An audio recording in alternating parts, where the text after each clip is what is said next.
Hey guys, Jenny Daly here from Jennifer Daly Counseling. Welcome to part one of my three-part series, teaching you really great social skills for your kids. And if I could boil down everything I've got to the three core nuggets of essential skills for kids, these are them. So part one today, we're talking about where's the spark.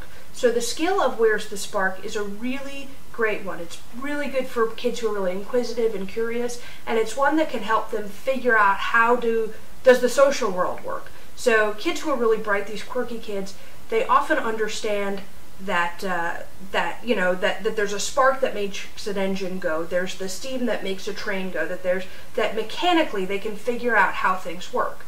Now, what I'm talking about is where's the spark in social communications and human interactions.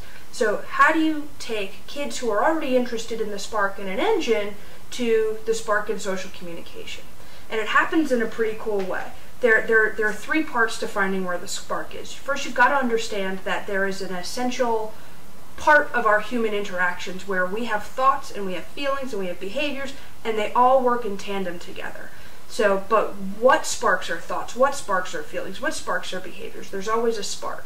So when kids are in a conversation together and another kid hits somebody or grabs their toy, why did they do that? What was the spark that caused them to do that? So little Johnny wanted that toy. He didn't have the skill to say, may I please play with that toy next? So instead of showing some pro-social behavior of asking, he just grabbed it.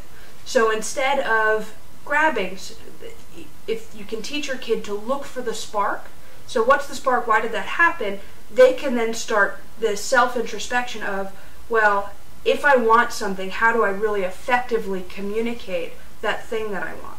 So we're going to talk about that in our next part of the series of how do we use I-centered communication to communicate our wants, our needs, our feelings. So I'll see you in part two, guys. Thanks for listening.